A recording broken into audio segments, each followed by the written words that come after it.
모두가 행복한 미래 정용실의 뉴스 브런치.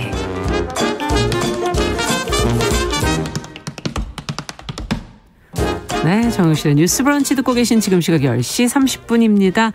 필환경 시대를 맞아서 기후변화의 심각성을 되새기고요. 환경 이슈를 좀 살펴보겠습니다. 환경하자. 서울환경운동연합의 이우리 팀장 자리해 주셨어요. 어서 오세요. 네, 안녕하세요. 오늘 어떤 얘기 해볼까요? 이 이야기는 할 얘기가 너무 많아가지고요. 제가 총 2회짜리로 준비를 해봤습니다. 오늘로 다 못한다 이 말씀이시죠? 네, 다음 주에 이어서 할 건데요. 네. 일단은 먼저 이제 작년 12월이었죠. 정부가 2050 탄소 중립을 선언을 했습니다. 그 얘기해 주셨었잖아요. 네. 이 이후로 이제 각 부처별로 탄소 중립을 위한 로드맵, 즉 계획을 세우고 있고 또 발표하고 있는 중인데요. 그렇군요. 탄소 중립을 위해서 빠질 수 없는 것이 바로 나무입니다. 탄소 흡수를 하는 중요한 역할을 하죠. 나무가. 네. 근데 이 국내 산림을 관리하는 산림청이 산림부문 탄소 중립 추진 전략안으로 나무 심기 계획을 내놓았는데 환경단체들의 거센 반발이 있습니다. 나무를 심겠다는데 네, 환경단체에서 지금 거센 반발을 하고 있다고요? 네, 이해가 되지 않으실 수 있는데요. 좀 더 자세히 말씀드리면 지난 1월에 산림청이 2050 탄소 중립을 위한 30년 동안의 계획을 발표를 했는데요. 30억 그루의 나무를 심겠다고 발표를 했어요. 네, 2018년도 기준으로 봤을 때 국내 산림의 온실가스 흡수량이 연간 4,560만 톤인데 국내 총 배출량의 6% 정도를 상쇄를 하고 있거든요. 즉 숲이 지금 우리가 배출하고 있는 온실가스량을 6% 정도를 상쇄하고 있다고 보시면 될 것 같은데. 숲이 사실 더 많아져야 되는 건데. 그렇죠. 네. 근데 이게 산림청에 나무를 심으면서 이 상쇄량 자체를 늘려보겠다라는 발표를 한 것이니까 박수받아 마땅한데요.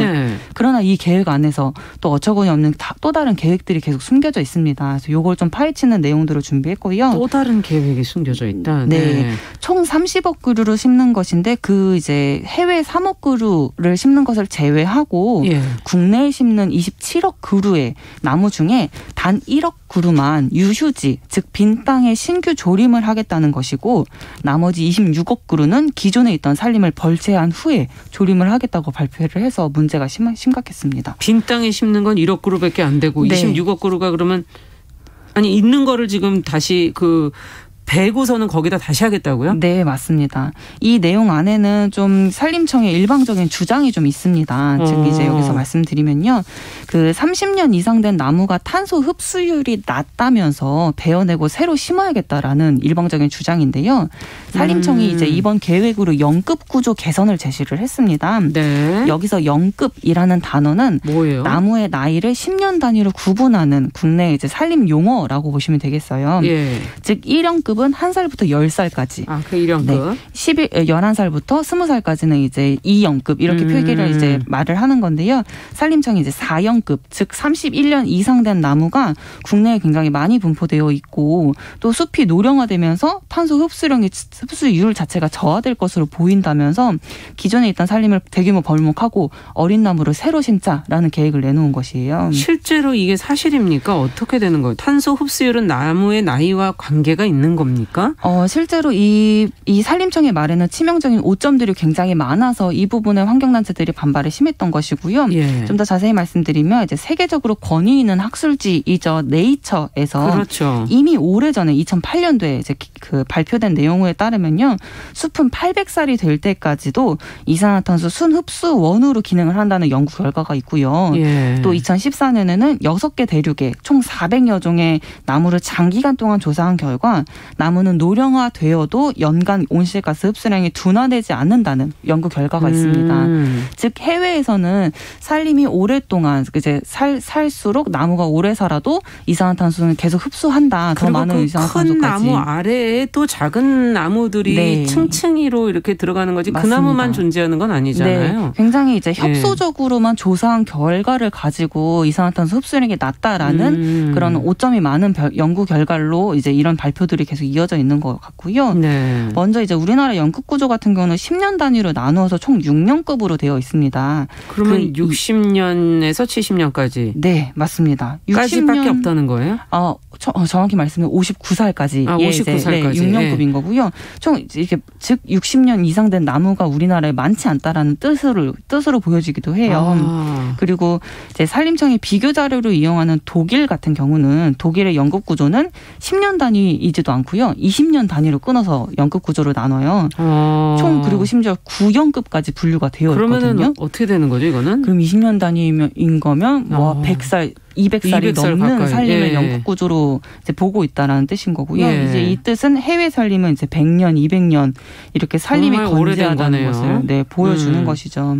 국내에서 산림청이 말하는 노령의 나무라는 이번 계획에 봐서 말하는 노령의 나무를 뜻하는 이 30년 된 나무가 이제 고작 30년밖에 되지 않는다는 그 말은 우리나라가 산림과 또 생태계 보호에 얼마나 소홀했는지를 알 수 있는 내용입니다. 그렇죠. 깊은 숲이 그러니까 많지 않다라고 볼 수 있는 거죠. 30년 맞습니다. 이하로 되어 있다는 것 자체가.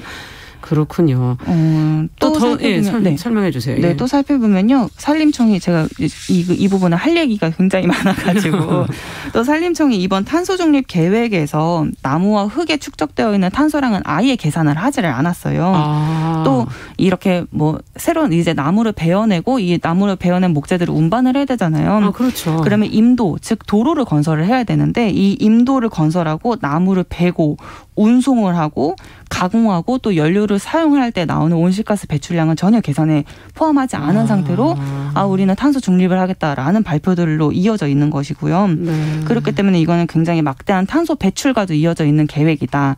어두운 이면이 있다라고 보여지면서 산림청 이 계획이 통과되고 진행이 되게 되면요. 30년 동안 경기도 면적만한 산림이 숲이 탄소 중립이라는 이름으로 사라질 것으로 보고 있습니다. 지금 현재 있는 경기도만한 면적? 네, 많은 양이죠. 이걸 또 따지면 2년에 한 번꼴로 서울 면적만한 숲이 사라진다라고 보시면 될 것 같아요.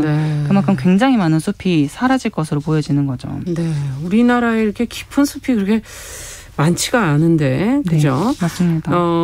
숲과 나무의 역할이 지금 탄소 흡수에 너무 한정돼서 지금 생각되어지는 것 같은데 조금 더 넓게 어떤 기능까지 하는지도 좀 같이 생각해 보면 좋겠어요. 사실 우리 잘 알고 있는 것처럼 숲은 이제 탄소 흡수를 한다. 이산화탄소 흡수를 많이 한다라는 사실은 모두 잘 알고 계실 것 같은데요. 숲은 탄소 흡수 말고도 거의 이제 생물이 서식하기 위한 최적의 조건을 제공을 하는 것이 바로 숲이거든요. 그렇기 때문에 생물 다양성의 집이다라고도 표현을 하기도 해요. 정말 이런 존재가 굉장히 지금 현재 이 코로나를 겪고 있는 우리에게는 굉장히 필요한 존재이기도 한데요. 이런 숲을 베어낸다면 생태계 파괴로 이어지는 건 당연한 거고요. 그렇겠네요. 이런 문제들이 우리 이제 겪었던 코로나19처럼 이게 또 생태계 파괴로 이어졌다라는 이런 조사 결과가 있다라는 것은 아주 예전에 말씀드린 적이 있었는데 이런 생태계 파괴로 이어지는 것이 곧 또 인간의 삶으로도 치명적인 상황이 펼쳐질 것이라는 맞습니다. 그런 것도 보여줄 수 있고요. 이런 생물 다양성을 꼭 지켜야 되는 이유가 단순히 이렇게 나무를 베어낸다는 것, 이 목재를 사용한다는 것, 가공한다는 것 이런 것은 결국 인간이 활용하겠다는 뜻인 거잖아요. 그런데 우리 이 지구라는 존재, 이 공간에는 인간만 사는 것은 아니잖아요. 맞아요. 다른 생물도 살고 있고 이 생물이 다양하기 때문에 이 생물 다양성이 보장되기 때문에 우리가 또 계속 쾌적한 삶을 살아갈 수 있는 건데 이런 것들을 단순히 인간의 활동에 치중을 하게 된다면 결국 또 그 생물 다양성이 망가지게 되고 생태계 파괴로 이어지면 또 다시 인간의 삶에 치명적인 상황이 펼쳐질 것입니다. 우리가 인간만이 여기 존재하지 않은 숲에 살아야 하는 것은 인간만이 아니라는 걸 다시 한번 떠올려야 된다 이런 말씀인 것 같고요. 다음 시간엔 그러면 어떤 얘기를 조금 더 해주실 건가요? 이제 어린 나무를 베어내는 것이 아주 오래전부터 한국의 어떤 정책상의 관행이었어요. 그래요? 네, 그래서 이 부분들을 좀 더 세밀하게 한번 파헤쳐 보려고 하고요. 또 산림청이 이번에 탄소 중립이라는 이 새빨간 거짓말과 함께 이렇게 나무를 베어내겠다라는 계획을 가지고 왔는데 과연 이 베어낸 나무는 어디에 쓰일 것인가를 좀 더 집중적으로 한번 파헤쳐 보려고 합니다. 할 이야기가 너무 많습니다. 오늘 시간으로는 좀 부족할 것 같네요. 앞서 얘기해 주신 것처럼 숲이라는 게 과연 어떤 인간과 조화롭게 어떤 기능을 하고 있는지를 다시 한번 좀 들여다봐야 될 것 같습니다. 서울환경운동연합 이효리 팀장과 함께 오늘은 탄소 흡수율이 낮다는 이유로 오래된 나무를 베고 새 나무를 심겠다는 산림청의 계획에 대해서 저희가 짚어봤습니다. 다음 시간에 좀 더 이야기 이어가겠습니다. 감사합니다. 네, 감사합니다.